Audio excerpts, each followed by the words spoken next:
حضرت موسیٰ علیہ السلام سے غلطی اور مصر چھوڑنا، بھائیوں اور بہنوں، اس دنیا میں کوئی بھی انسان ایسا نہیں جس سے کبھی غلطی نہ ہوئی ہو۔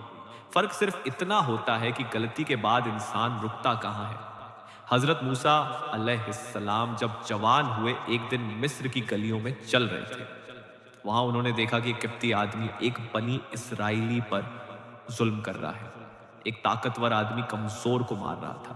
یہ وہی منظر ہے جو ہر دور میں ہوتا آیا ہے۔ موسیٰ علیہ السلام کے دل میں درد اٹھا۔ انہوں نے ظلم روکنے کے ارادے سے اس آدمی کو ایک مکہ مارا۔ نہ ارادہ قتل کا تھا، نہ نیت برائی کی تھی، لیکن اللہ کی مرضی سے وہ آدمی مر گیا۔ جیسے ہی یہ ہوا، موسیٰ علیہ السلام کا دل کانپ اٹھا۔ انہوں نے کہا، یہ شیطان کا کام تھا۔ بھائیو، یہیں سے ہمیں نبی اور عام انسان میں فرق دکھتا ہے۔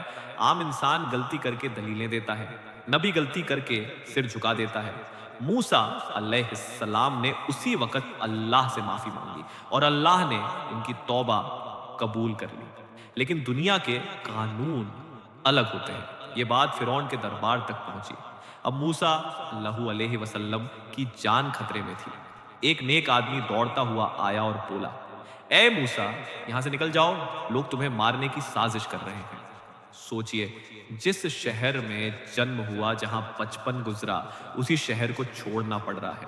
موسیٰ علیہ السلام بنا کسی سامان کے اکیلے بھوکے پیاسے مدین کی طرف نکل پڑے۔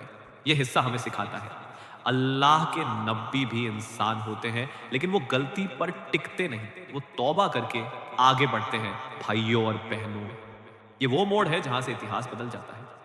مصر چھوڑنے کے بعد حضرت موسیٰ علیہ السلام مدین پہنچے۔ وہاں شادی ہوئی، سالوں تک محنت کی، بھیڑیں چرائیں، زندگی سکون سے چلنے لگی۔ لیکن اللہ کا فیصلہ کچھ اور تھا۔ ایک رات، سرد اندھیری رات، ریگستان، بیوی اور بچے ساتھ۔ اچانک کوہ طور کی طرف ایک آگ نظر آئی۔ موسیٰ علیہ السلام بولے، تم یہیں رکو، میں اس آگ سے کچھ خبر یا آگ لے آتا ہوں۔ یہاں آیات پڑھنے کا کیوں؟ سورہ طٰہٰ 20:9-12۔ کیا تمہیں موسیٰ کی خبر پہنچی جب اس نے آگ دیکھی؟ جب موسیٰ اللہ عنہ پہاڑ کے پاس پہنچے تو آواز آئی، اے موسیٰ، سوچو، ایک انسان ریگستان میں اور سیدھے رب العالمین کی آواز۔ اللہ نے فرمایا، اپنے جوتے اتار دو، تم پوتر گھاٹی طوا میں ہو۔ یہی موسیٰ اللہ عنہ کو نبوت ملی۔ ڈنڈا پھینکنے کو کہا گیا، وہ اجگر بن گیا۔ ہاتھ سینے میں ڈالنے کو کہا، وہ چمک اٹھا۔ پھر اللہ نے فرمایا، تم فرعون کے پاس جاؤ، وہ بہت سرکش ہو گیا۔ آیت کیوں؟ سورہ طٰہٰ 20:24۔ موسیٰ علیہ السلام ڈر گئے۔ فرعون، تخت، لشکر، گھمنڈ، لیکن اللہ نے کہا، ڈرو مت، میں تمہارے ساتھ ہوں۔ بھائیو، یہ سب سے بڑا ٹکراؤ تھا، حق ورسس گھمنڈ، نبی ورسس بادشاہ۔ موسیٰ علیہ السلام اور ہارون علیہ السلام دربار میں پہنچے۔ سونے کے کھمبے، ہزاروں سپاہی، فرعون تخت پر بیٹھا۔ موسیٰ اللہ عنہ بولے، ہم اللہ کے رسول ہیں، بنی اسرائیل کو آزاد کرو۔ فرعون ہنسا، اس نے کہا، کیا میں تمہارا رب نہیں؟ میں ہی سب سے بڑا ہوں۔ آیت کیوں؟ سورہ النازعات 79:24۔ انا ربکم الاعلی۔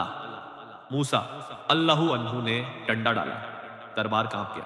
لیکن فرعون نے کہا، یہ تو جادو ہے۔ گھمنڈ انسان کو اندھا کر دیتا ہے۔ فرعون نے پورے مصر سے ماہر جادوگر بلائے۔ مقابلہ طے ہوا۔ عید کا دن ہزاروں لوگ، جادوگروں نے رسیاں پھینکی، وہ سانپ لگنے لگے، لوگ ڈر گئے۔ اب موسیٰ علیہ السلام کی باری، ڈنڈا پھینکا، وہ سب جادو نکل گیا، سچ سامنے آ گیا۔ جادوگر سجدے میں گر پڑے۔ آیت کیوں؟ سورہ الاعراف 120-122۔ فرعون چلایا، میں تمہارے ہاتھ پیر کٹوا دوں گا۔ جادوگر بولے، کر لے جو کرنا ہے، ہم اپنے رب پر ایمان لا چکے ہیں، یہی ایمان ہے۔ فرعون نہیں مانا تو اللہ نے نشانیاں بھیجی، طوفان، ٹڈیاں، جو مینڈک، خون۔ آیت 2 سورہ الاعراف 133۔ ہر بار فرعون کہتا، موسیٰ دعا کرو، ہم مان لیں گے۔ عذاب ہٹتا، وہ پھر پلٹ جاتا ہے۔ گھمنڈ کا یہی انجام ہوتا ہے۔ ایک رات اللہ کا حکم آیا، میرے بندوں کو لے کر نکل جاؤ۔ سمندر سامنے، پیچھے فرعون کی فوج۔ لوگ بولے، ہم پکڑے گئے۔ موسیٰ علیہ السلام بولے نہیں، میرا رب میرے ساتھ ہے۔ آیت کیوں؟ سورہ الشعراء 2662۔ ڈنڈا مارا، سمندر پھٹ گیا، راستے بن گئے، پانی پہاڑ کی طرح، سب پار ہو گئے۔ فرعون پیچھے آیا، سمندر بند ہوا، ڈوبتے وقت بولا میں ایمان لایا۔ آیات کو سورہ یونس 10:90-92۔ لیکن اب دیر ہو چکی تھی۔ اللہ نے کہا آج ہم تیری لاش کو بچائیں گے تاکہ تو نشانی بنے۔ آج بھی فرعون کی لاش موجود ہے۔ آخری سیکھ، گھمنڈ انسان کو اللہ سے دور اور تباہی کے قریب لے جاتا ہے۔ اے اللہ ہمیں فرعون کے گھمنڈ سے بچا، موسیٰ علیہ السلام جیسا ایمان دے اور موت ایمان پر دے، آمین۔